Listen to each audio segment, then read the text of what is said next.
चलिए जी, good evening all of you. Class start करते हैं। लास्ट क्लास में आपने एम्पेरिकल फॉर्मूला किया था मेरे साथ, यस और नो? कॉपी एक बार निकाल लेना, साथ साथ लिखते रहो।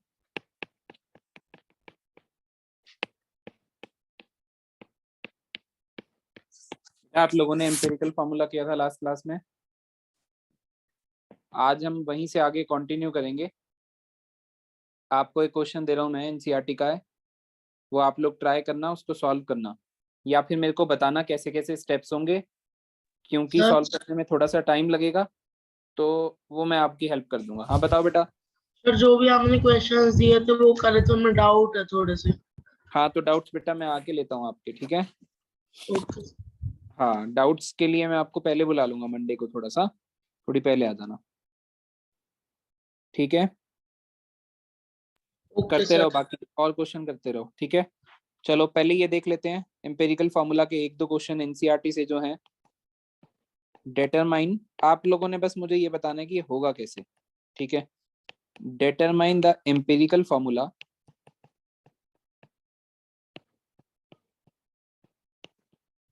of an oxide of iron which has 69.9% iron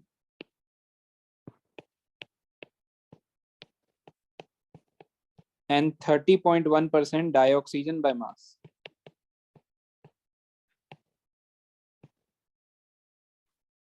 full stop, ठीक है? अब आपको एम्पेरिकल फॉर्मूला बनाना है। बताइए पहले क्या करोगे आप लोग? पहले सर टेबल बनाएंगे तो बना कौन कौन से दो एलिमेंट्स दिए हुए हैं इसमें? Fe और O।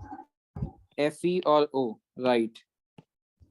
Fe और O लिख दिया पहले यहाँ पे, फिर सर सेकंड पे अब क्या लिखते थे? सर अब परसेंटेज 69%। 69.9% और 30 30.1%। अब क्या लिखेंगे बेटा? सर अब मास लिखेंगे दोनों के। एटॉमिक मास कितना है? 56 और 30। 56 और 16, ठीक है बेटा। ऑक्सीजन है डाइऑक्साइड अब 32 नहीं होगा? बेटा, एलिमेंट एक ही लेते हैं, ऑक्सीजन लेंगे, ठीक है? देन क्या बनाएंगे? मोल्स। मोल्स कैसे बनाओगे आप लोग? Given mass upon molecular mass. 16.9/50। बेटा ये थोड़ी सी पीछे से बैकग्राउंड नॉइस आ रही है। हाँ, 30.1 अपॉन 16, ये क्लियर है? चलो देखो आगे, देखो आगे क्या करते हैं। आगे हम लोग इसको सॉल्व करते हैं। इसको सॉल्व किया मैंने, तो ये मैं आपको बता देता हूँ, आप सॉल्व करने मत बैठो अभी। ये बनेगा 1.25 और इसका आंसर आएगा आपका 1.88 मोल्स बन गए। अब ये कोई 1.5 से डिवाइड कर देंगे। 1.25 से दोनों को डिवाइड कर देंगे, राइट। और अब एक बार देख लेते हैं क्या आंसर आ रहा है हमारे पास। डिवाइड करने के बाद ये आ रहा है 1 और ये आ रहा है मेरे पास 1.5। क्या ये एक सिंपल होल नंबर रेशियो है? ये अभी होल नंबर रेशियो नहीं है। इसको हम फर्दर क्या करने वाले हैं? 1.5 को, क्योंकि हम डिवाइड तो कर चुके हैं, अब हमें मल्टीप्लाई करना पड़ेगा। 1.5 का नेक्स्ट फुल होल नंबर कब बनेगा? सर जब 1.5 इंटू 2 करोगे, तो इसको भी इंटू 2 कर दो और इसको भी इंटू 2 कर दो, तो ये क्या बन गया 2 और ये क्या बन गया 3। तो बेटा यहाँ पे अब आपका Fe2O3 ये एक एम्पिरिकल फॉर्मूला बन चुका है। क्या आपको ये क्लियर है बेटा? सर हाँ बेटा बोलो। सर हमारे पास डाई ऑक्सीजन था तो हमने वो क्यों था, तो हमने 32 क्यों नहीं लिया? बेटा डाइऑक्सीजन कहाँ लिखा है? Fe2O3 बना है हमारा एम्पेरिकल फॉर्मूला डाइऑक्सीजन का, क्वेश्चन मतलब में हमारे पास था ना डाई ऑक्सीजन। बेटा the determine the empirical formula of an oxide of iron. अभी हमें नहीं पता कितने ऑक्सीजन है आयरन के पास, which has 69% iron and 30.1% dioxygen by mass. अच्छा ये कह रहे हो आप? बेटा देखो, चाहे डाइऑक्सीजन हो चाहे कुछ भी हो, ऑक्सीजन इन्वायरमेंट में O2 की प्रेजेंस में फाउंड किया जाता है और आयरन Fe की फॉर्म में होता है। तो चाहे यहाँ पे डाइऑक्सीजन लिखा हो चाहे कुछ भी लिखा हो, एम्पेरिकल फॉर्मूला के लिए तो हम सिंगल सिंगल एलिमेंट लेते हैं। तो इसलिए मैंने यहाँ पे सिंगल ऑक्सीजन लिया और यहाँ पे सिंगल ही आयरन लिया। ठीक है बेटा, ये क्लियर है? चाहे कुछ भी लिखा हो, आपको सिंगल सिंगल एलिमेंट से करना है। क्लियर हो गई बात बेटा? Okay sir. तो ये एनसीईआरटी का क्वेश्चन था एक, इसको आप थोड़ा ध्यान में भी रख सकते हो हल्का सा, अगर रखना चाह रहे हो स्कूल के पेपर में।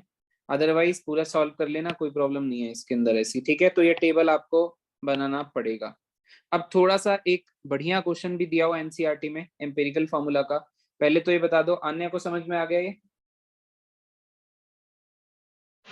Yes sir. चलो ठीक है, दक्ष को भी क्लियर है ना? Yes sir. ठीक है भाई, नेक्स्ट एक क्वेश्चन देखते हैं। अब ये थोड़ा ठीक क्वेश्चन दिया हुआ एनसीईआरटी का है, कभी आपको स्कूल के पेपर में भी मिल सकता है। अ yielding fuel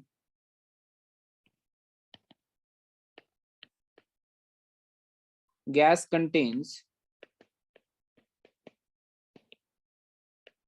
carbon and hydrogen only.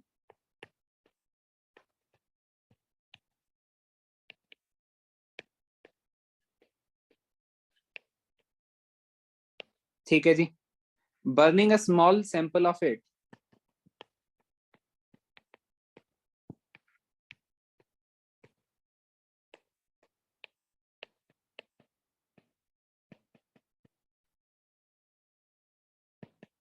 in oxygen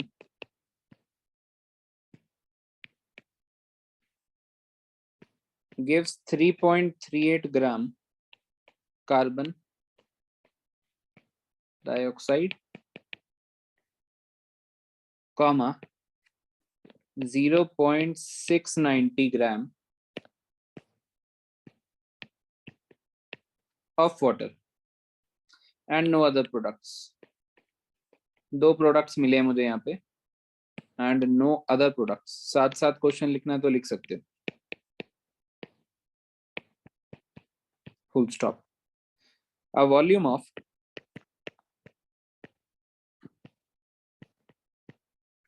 10 liter measured at STP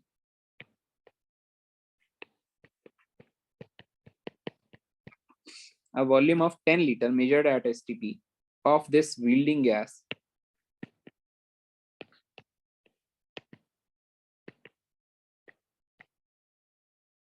is found to weigh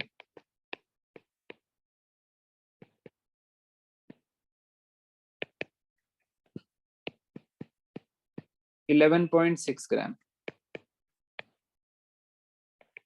Calculate empirical formula.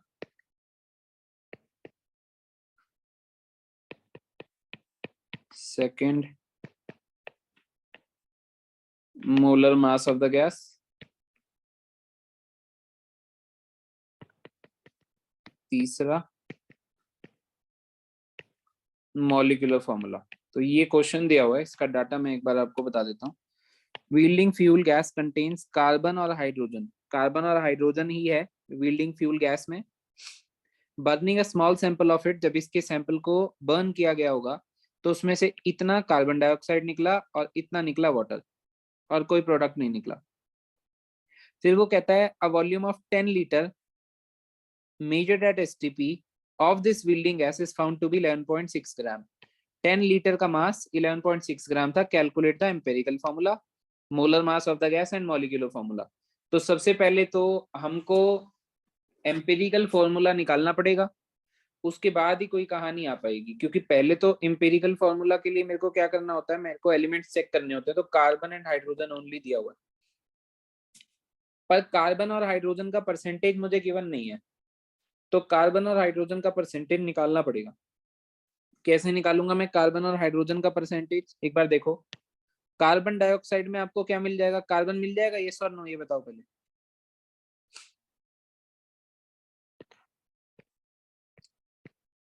In CO2, एक बार आप इस क्वेश्चन को देखते रहो बेटा ध्यान से, उसके बाद एक बार अटेम्प्ट मारना खुद से बाद में, ठीक है बेटा? कार्बन डाइऑक्साइड के अंदर कार्बन कैसे निकालोगे, चलो बताओ। क्या मैं ये कह सकता हूं कि 12 ग्राम ऑफ कार्बन है इन 44 ग्राम CO2, पहले तो ये बता दो। Yes, sir. फ्रॉम दिस, जो मेरा नोन डाटा है, 12 ग्राम ऑफ कार्बन है 44 ग्राम CO2 में, या फिर आप ये कह सकते हो 44 ग्राम ऑफ CO2 में कार्बन कितना है बेटा, 12 ग्राम ऑफ कार्बन है, तो 3.38 ग्राम CO2 में कितना होगा? क्या करोगे आप, 12 डिवाइडेड बाय 44 मल्टीप्लाई बाय 3.38। बेटा ये क्लियर हो गई बात, यस और नो? Yes. तो इसका आंसर आएगा 0.9218। अप टू 3 डेसिमल तक ही सॉल्व करना। तो ये क्या आ गया बेटा आपके पास, मास ऑफ कार्बन। ठीक है, मास ऑफ कार्बन आ गया आपके पास जितने CO2 में था। अब इसी तरीके से आपके पास H2O का कितना मास दिया हुआ है, 0.69 दिया हुआ है वाटर का मास, आपको दिया हुआ है H2O, और आपको क्या पता है कि यहाँ पे 18 ग्राम ऑफ H2O में 2 ग्राम ऑफ हाइड्रोजन है, यस और नो, ये बात पता है? तो मेरे पास वाटर का गिवन मास कितना था, 0.69 ग्राम ऑफ H2O में कितना होगा, तो 2 डिवाइडेड बाय 18 मल्टीप्लाई बाय 0.690 करने से मेरे पास हाइड्रोजन का वेट आ जाएगा, दैट इज 0.076 ग्राम। क्या आपको ये बात क्लियर हो रही है? तो हाइड्रोजन का मास और कार्बन का मास आपके पास आ चुका है। अब आपको क्या करना है, परसेंटेज ऑफ कार्बन निकालना है। परसेंटेज ऑफ कार्बन निकालने के लिए आप क्या करोगे, एक बार टोटल मास कर लेना। टोटल मास कितना हो गया, 0.921 प्लस 0.076, दिस बिकम्स कितना हो गया बेटा जी, 0.998। ठीक है, इसके बाद आप क्या करोगे, 0.921 डिवाइडेड बाय 0.998 मल्टीप्लाई बाय 100, तो ये आ गया बेटा परसेंट। वैसे आप डायरेक्टली इसको मास से भी सोल्व कर सकते हो, कोई दिक्कत वाली बात नहीं है। मतलब आप जो करते हो ना, given mass upon total mass, sorry moles निकालने के लिए given mass upon molecular mass, तो यहाँ इसके मास से भी आप कर सकते हो, पर परसेंटेज से थोड़ी कैलकुलेशन इजी हो जाती है, ऑल्दो एक्स्ट्रा भी हो जाती है, क्योंकि परसेंटेज आपको पहले फाइंड आउट करनी पड़ती है। क्योंकि आपने परसेंटेज से सारी कहानी देखी है, तो मैं आपको परसेंटेज ही बनवा रहा हूँ पहले, आप इसको कैसे भी सॉल्व कर सकते हो। बेटा ये कुछ फंडा क्लियर हो रहा है आपको कि हम क्या कर रहे हैं, पहले ये बताओ।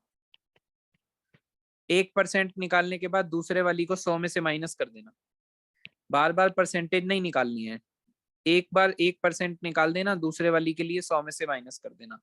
बेटा क्लियर हुआ? दक्ष, राघव दोनों को क्लियर हो रहा है क्या कर रहे हैं? क्वेश्चन के अंदर हमको कार्बन डाइऑक्साइड का मास दिया था, हमने वहां से कार्बन निकाल लिया, वाटर का मास दिया था, वहां से हाइड्रोजन का मास निकाल लिया, दोनों का परसेंटेज बना लिया। अब एम्पिरिकल फॉर्मूला बनाना बहुत आसान है। अब एम्पिरिकल फॉर्मूला के लिए कार्बन और हाइड्रोजन लिखेंगे, परसेंटेज लिखेंगे, एटॉमिक मास लिखेंगे, मोल्स बनाने के लिए डिवाइड करेंगे,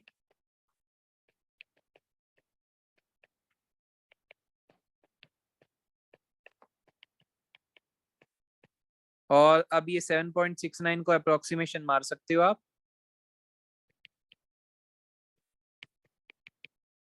ये 1 आ गया, ये भी 1 आ गया बेटा, ये क्लियर है, यस और नो? बोलो बेटा एम्पिरिकल फॉर्मूला क्या हो गया अब यहां से,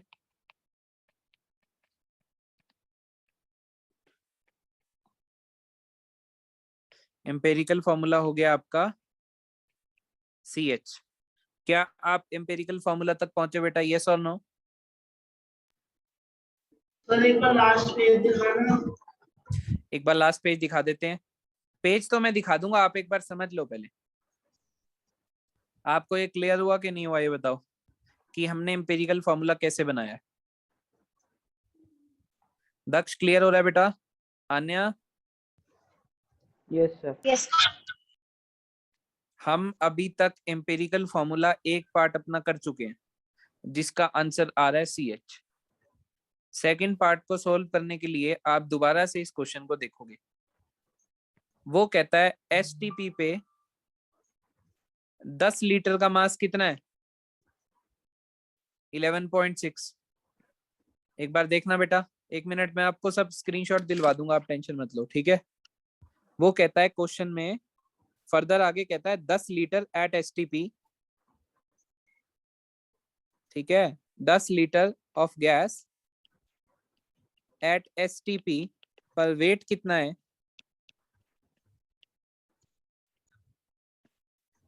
पर वेट कितना है बेटा? 11.6 ग्राम। ये क्लियर है? आपको याद है 22.4 litre of gas at STP का क्या सिस्टम होता है? ये निकालना तो आपको आ जाएगा। 1 मोल। हाँ 1 मोल, मोल मतलब मॉलिक्यूलर मास। अरे अगर 10 लीटर का इतना है तो 22.4 लीटर का कितना होगा?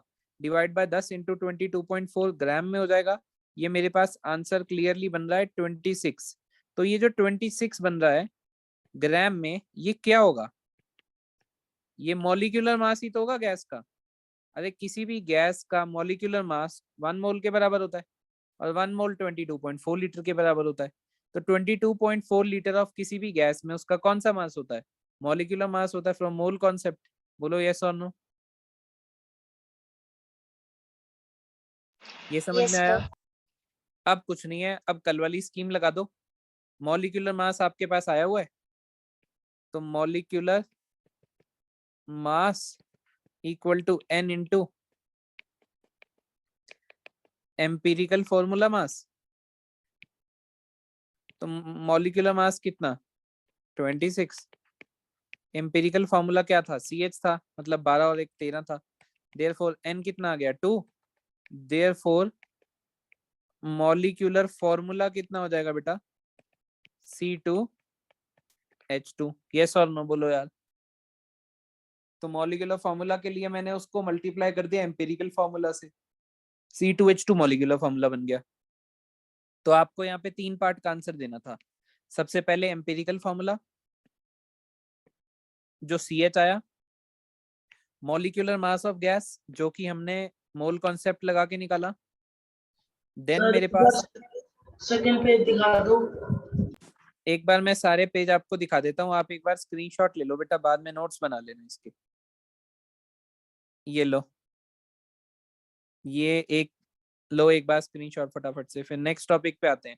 ये दोनों NCERT के क्वेश्चन थे बेटा, दोनों मैंने आपको करवा दिए, इन क्लास ही करवा दिया है पूरा काम। सर अगला पेज दिखा। नेक्स्ट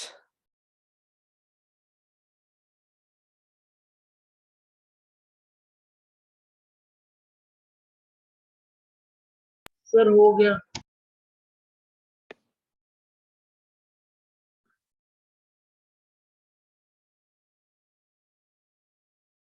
सर हो गया। हो गया, डन। चलो ठीक है, देखो बेटा नेक्स्ट टॉपिक है अपने पास स्टोक्योमेट्री।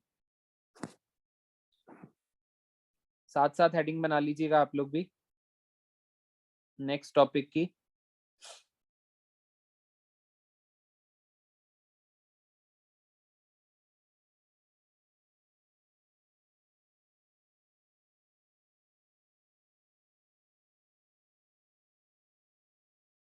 चलो जी ठीक है, नोट हो गया होगा आपका अब तक।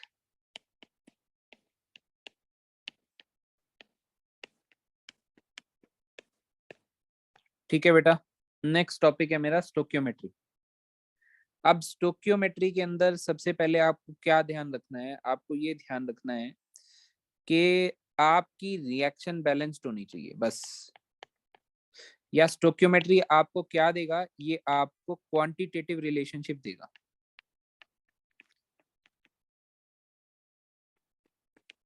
क्वांटिटेटिव रिलेशन देगा between moles, molecules masses and volume in a balanced chemical equation. आपने यूनिटरी मेथड किया था मेरे साथ, तो this is just like unitary method. ये पूरा का पूरा यूनिटरी मेथड ही है। बस आपको एक बात ध्यान रखनी है, इस बार मैं आपको एटम्स या मॉलिक्यूल्स डायरेक्टली नहीं बताऊंगा, इस बार आपको मैं रिएक्शन बोलूंगा कि इस रिएक्शन में ऐसा ऐसा है और ऐसा ऐसा कर दो। ठीक है बेटा जी? तो एक एग्जांपल लेता हूं मैं आपके लिए। आपने कभी एक रिएक्शन देखी होगी स्लेक्ड लाइम की। स्लेक्ड लाइम क्या होता है बेटा? Calcium hydroxide. इसको रिएक्ट अगर मैंने किया अमोनियम क्लोराइड के साथ, जिसका नाम होता है NH4Cl, तो ये बनेगा CaCl2 plus NH3 plus H2O। सबसे पहले तो आपको एक रिएक्शन बनानी है या दी हुई होगी, तो आपके सामने एक रिएक्शन मैंने दे दी है। आप मुझे ये बताओ, क्या ये बैलेंस्ड है? क्या लेफ्ट साइड और राइट साइड एटम्स और मॉलिक्यूल्स बैलेंस्ड है? यस और नो? No sir. नहीं है। सबसे पहले आप कैल्शियम को देखो, एक इस तरफ है और एक उस तरफ है, कोई दिक्कत नहीं। अब आप नाइट्रोजन को देखो, नाइट्रोजन एक इधर है एक इधर है, कोई दिक्कत नहीं है। पर आप हाइड्रोजन को देखो, एक तरफ 5 हैं और एक तरफ कितने हैं? यहाँ पे ये 2 और ये 4, एक तरफ 6 है एक तरफ 5 है। ठीक है, फिर आप ऑक्सीजन को देख लो, ऑक्सीजन इस तरफ कितने हैं? 2 ऑक्सीजन है, ये रहा, ये 2 और इस तरफ एक ही है। तो सबसे पहले तो आप यहाँ पे 2 लगा दो। यहाँ पे 2 लगाने के बाद आपके हाइड्रोजन की समस्या पूरी होगी? यस और नो? पर आप ये देखो क्लोरीन, अगेन क्लोरीन यहाँ पे 2 है। ठीक है, तो क्लोरीन यहाँ पे 2 है, तो इस तरफ 2 करने के लिए यहाँ पे भी 2 लगाना पड़ेगा। अब नाइट्रोजन 2 है तो यहाँ पे भी 2 लगाना पड़ेगा। अब देखो आप, अब आपको बैलेंस लग रही है? ये बैलेंसिंग आपको करनी पड़ेगी। देखो बैलेंसिंग आप ही का काम रहेगा इसके अंदर करना। ये केवल और केवल बैलेंस्ड केमिकल इक्वेशन के लिए ही हम बात कर सकते हैं। क्या आपको ये बात समझ में आ रही है? सोनो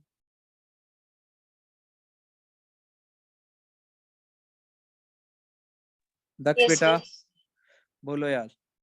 अब ये बैलेंस्ड है।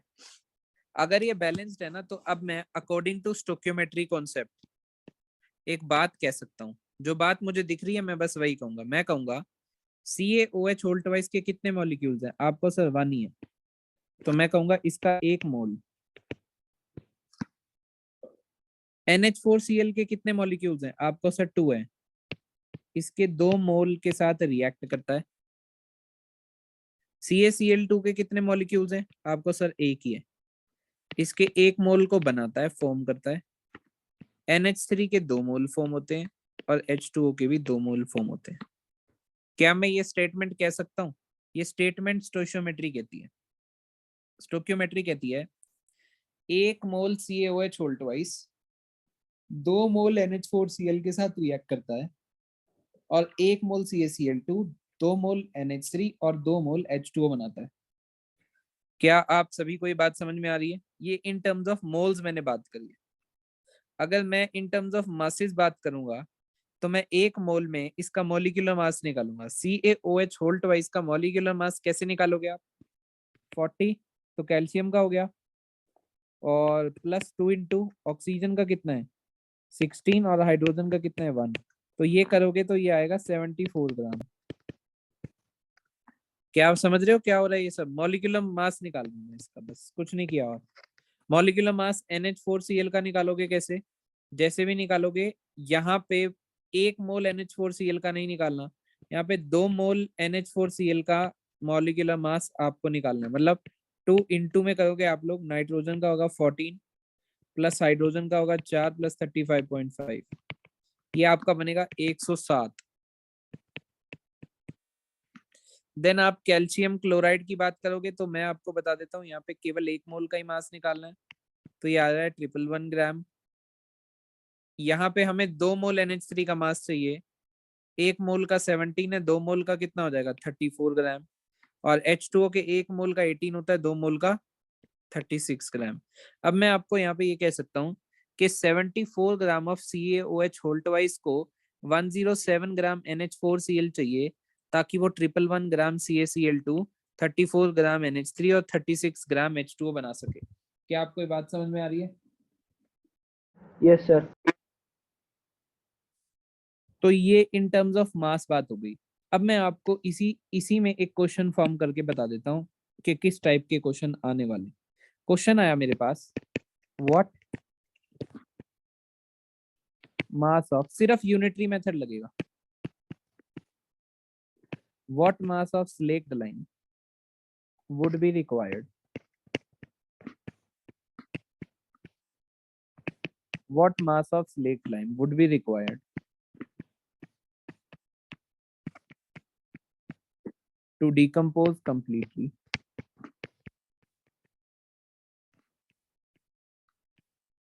4 gram of potassium, 4 gram of ammonium chloride,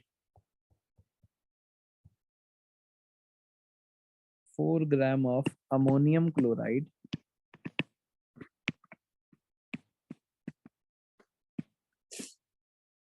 and what would be the mass of each product?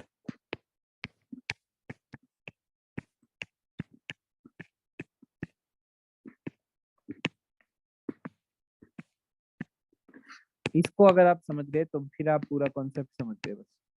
ठीक है, तो सबसे पहले क्वेश्चन में क्या दिया है, क्वेश्चन में पूछता क्या है, what mass of slaked lime would be required to decompose completely 4 gram, given mass है किसका, अमोनियम क्लोराइड का।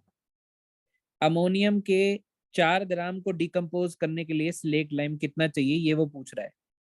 तो सबसे पहले तो आपको एक इक्वेशन बनानी पड़ेगी और उसको बैलेंस करना पड़ेगा। क्या आपने सीख ली वो इक्वेशन और बैलेंसिंग भी सीख ली? अब इक्वेशन और बैलेंसिंग सीखने के बाद आपको मास और मास का रिलेशनशिप पूछ रहा है। आपको 4 ग्राम ऑफ अमोनियम क्लोराइड को डिकम्पोज करने के लिए कितना स्लेक्ड लाइम लगेगा, ये पूछ रहा है। तो आपको पता है क्या कहना है, आपको कहना है सर देखो अमोनियम क्लोराइड का 107 ग्राम, 107 ग्राम ऑफ NH4Cl को 74 ग्राम स्लेक्ड लाइम लगता है डिकम्पोज कराने के लिए। तो 4 ग्राम ऑफ अमोनियम क्लोराइड को कितना ग्राम लगेगा, इतना ग्राम स्लेक्ड लाइम आंसर आ गया। क्या आपको ये बात समझ में आई, यस और नो, पहले ही बताओ यार।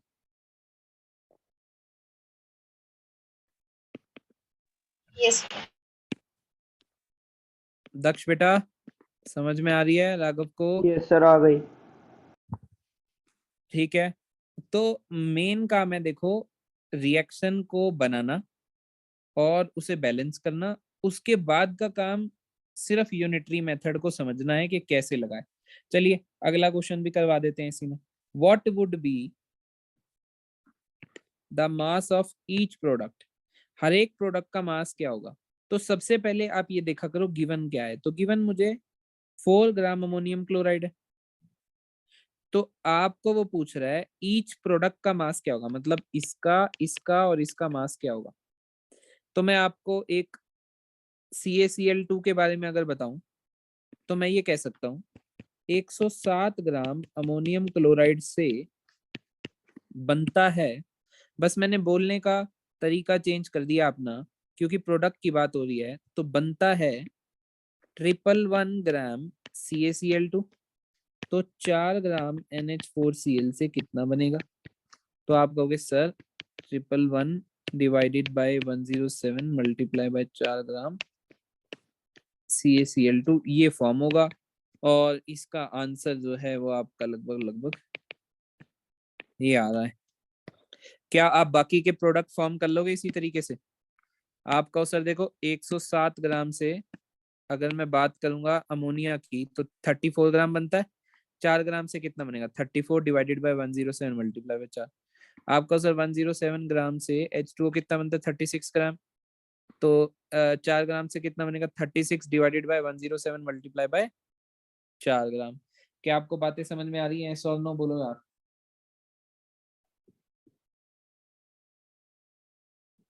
बोलो Yes, बेटा जी, sir. ये सॉल्व इजी ना? इसमें कुछ मुश्किल तो नहीं लगा तुम्हें? आपको एक इजी सा एनसीईआरटी का क्वेश्चन देता हूँ अब इसके बाद, आप बताना मुझे, ठीक है? एनसीईआरटी का सॉल्व एग्जाम्पल करते हैं, काफी ज्यादा आसान है वो।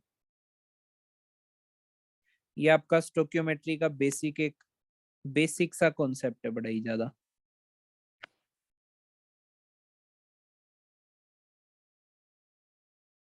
आगे बढ़ते हैं बेटा, मैं आपको एक क्वेश्चन लिखता हूँ, इसके मैं आपको स्क्रीनशॉट दिलवा दूंगा, आप दिक्कत ना लें। अगर आप साथ साथ लिख चुके हैं तो बहुत ही अच्छी बात है। How many moles of methane are required to produce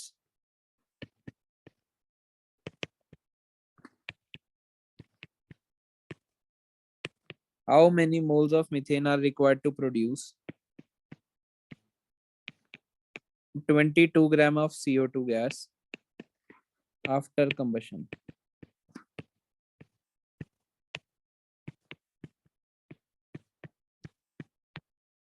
How many moles of methane are required to produce, beta ji,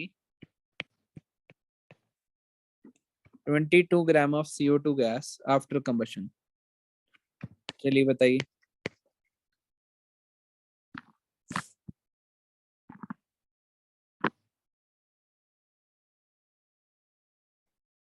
reaction बनानी पड़ेगी और बैलेंस भी करना पड़ेगा। आपको कंबशन ऑफ मीथेन की रिएक्शन आती है?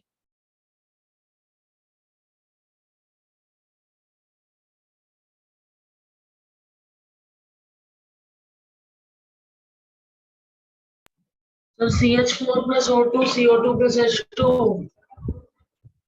CH4 plus O2 gives CO2 plus H2, बिल्कुल सही बात है।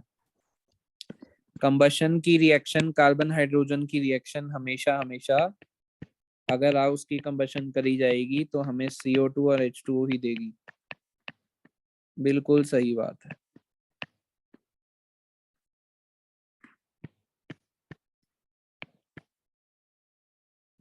चलिए बैलेंस कीजिए, बैलेंस बिना किए कुछ मत कर देना।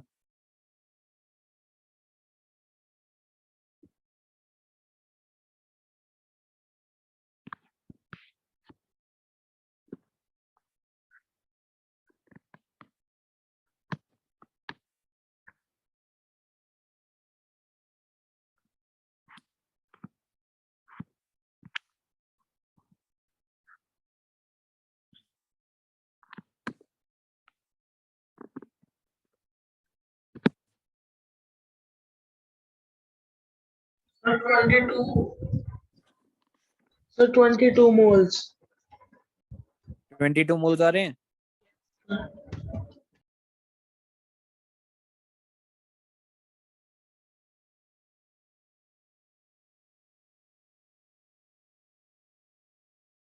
अन्य कुछ निकाला बेटा आंसर? सर राघव बैलेंस किया था क्या?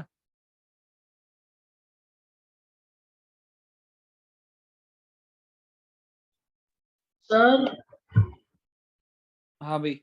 सर अगर हमें ऐसे बैलेंस रिएक्शन गिवन है तो उसमें हम लिमिटिंग रीएजेंट कैसे निकालेंगे?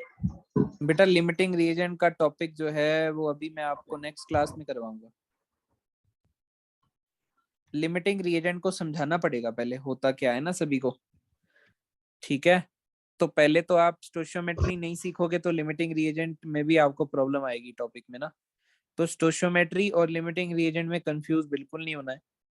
स्टोशियोमेट्री में हम रिएक्शन को बैलेंस करके यूनिटरी मेथड लगा रहे हैं और कंपेयर कर रहे हैं। लिमिटिंग रिएजेंट पहले आप समझोगे और फिर यही काम करेंगे दोबारा से। लिमिटिंग रिएजेंट में भी यूनिटरी मेथड ही लगेगा, पर एक बार हो जाएगा तो फिर मैं उसके डाउट्स आपके लेता हूँ बेटा, ठीक है? अभी वो हुआ नहीं है, एक क्लास पूरी लगेगी उसको समझने के लिए। आप इसका आंसर दो। ये काफी सिंपल है, जो स्टोशियोमेट्री है ये बहुत सिंपल है। इसके अंदर चलो मैं करवाता हूँ आपको। देखो सबसे पहले तो How many moles of methane are required to produce 22 gram of CO2 after combustion? तो पहले तो मीथेन की कंबशन करवा दी, फिर पहले तो रिएक्शन को बैलेंस करना है। बैलेंस करेंगे कैसे? कार्बन 1 है, कार्बन 1 है, हाइड्रोजन 4 है, यहाँ पे 4 बनाने के लिए 2 से क्या कर दिया, मल्टीप्लाई। ऑक्सीजन अब 4 हो गए तो यहाँ पे 2 से क्या कर दिया, मल्टीप्लाई। अब ये रिएक्शन बैलेंस हुई। अब स्टोइशियोमेट्री देखूंगा। स्टोइशियोमेट्री का मतलब आगे जो आपके नंबर लगे हैं, कुछ नहीं लगा तो 1 मोल CH4। O2 की स्टोइशियोमेट्री 2 है, मतलब 2 मोल O2 के साथ रिएक्ट करके 1 मोल CO2 और 2 मोल H2O बनाता है। अब आप सिर्फ ये देखो कि गिवन क्या चीज है। गिवन है CO2 और आपको पता क्या करना है, मीथेन के मोल्स। तो आप यहाँ पे सबसे पहले तो CO2 को मास में कन्वर्ट कर लो। तो CO2 का मॉलिक्यूलर मास कितना होता है बेटा, 44 ग्राम CO2।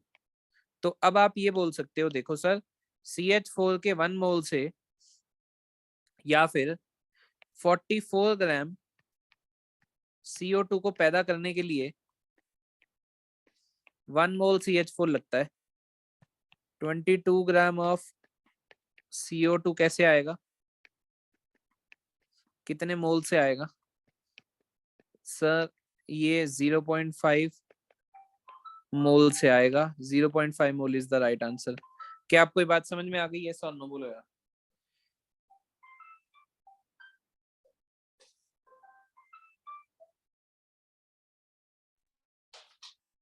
बेटा बात क्लियर हुई कि नहीं हुई? बोलो यस और नो में रिस्पॉन्स दो एक। सर ये ऐसे नहीं करेंगे 1 मोल CH4 1 मोल CO2 को प्रोड्यूस कर रहे हैं। बेटा हमें जो निकालना है हम उसी की बात करेंगे ना। हमें क्या निकालना है? हमें निकालना है CH4 के मोल। और किससे निकालने हैं? CO2 के मास से। आप एक तरीके से और कर सकते हो, आपको अगर सिंपल और भी ज्यादा, तो CH4 के पहले ग्राम में मास बना लो। 12 और 4 16 ग्राम हो गया CH4। आप अब ये कह सकते हो कि सर देखो 44 ग्राम CO2 के लिए 16 ग्राम CH4 लगता है, तो 22 ग्राम CO2 के लिए क्या लगेगा?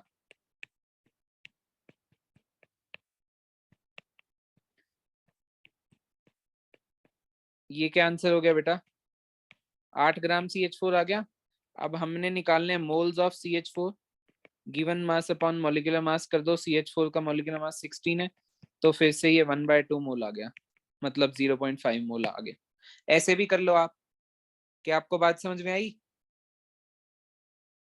ये डाटा हमने रिएक्शन को बैलेंस करके निकाला।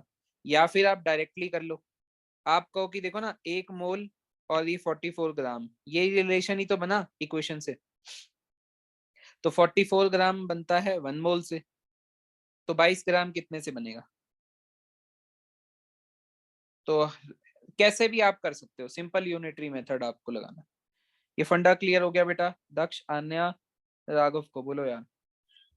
Yes sir. Yes sir. अब आप इसका एक स्क्रीनशॉट ले लो। आज की क्लास में बस इतना ही करते हैं, फिर मैं आपको मिलता हूँ इन लाइव क्लास ऑफलाइन। मीनवाइल आपको जो काम दिया था उसको पूरा कर लो। उसके डाउट्स मैं एक साथ ले लूंगा सभी के। दक्ष कुछ किया बेटा? आगे प्रोग्रेस हुई कुछ? यस नंबर ऑफ सर किया। क्वेश्चन सॉल्व की? हाँ वो पूरे करके लाना। हाँ सर। दिन में भी सर आपके पास संडे को क्लास, सर संडे को क्लास नहीं होगी? बेटा संडे को क्लास नहीं होगी इस बार, मंडे को होगी सीधा। अब आपकी ना ऑफलाइन क्लास रहेगी। ठीक है सर। ठीक है, संडे की आपकी एक छुट्टी है। अगले संडे से आपकी क्लासेस रहेंगी और टेस्ट भी रहेगा। दोनों चीज, क्लास भी रहेगी और टेस्ट भी रहेगा।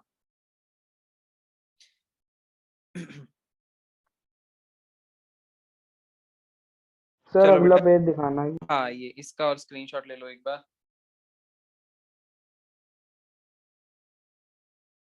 अगर कोई क्लास का मैसेज हुआ तो मैं आपको ग्रुप पे डाल दूंगा बेटा, ठीक है? आपको पहुंच जाएगा आप तक। ठीक है बालकों, ओके, फिर मिलते हैं आपसे क्लास में।